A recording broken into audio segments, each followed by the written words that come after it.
भाग गए मारफोर और भाग गया लाडला। पाकिस्तानी सोशल मीडिया पर टॉप ट्रेंड कहानी क्या है, सुनते हैं पाकिस्तानी मीडिया के जुबानी।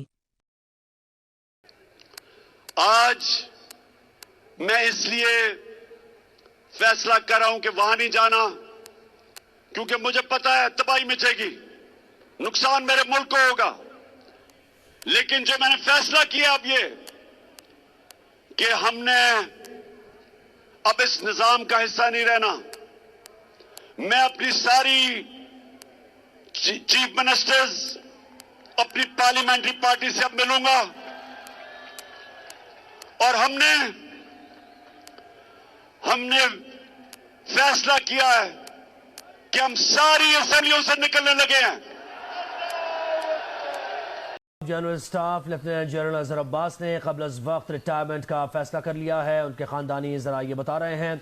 लेफ्टिनेंट जनरल अजहर अब्बास के खानदानी ज़राए ने कबल अज वक्त रिटायरमेंट की जियो न्यूज़ को तस्दीक कर दी है।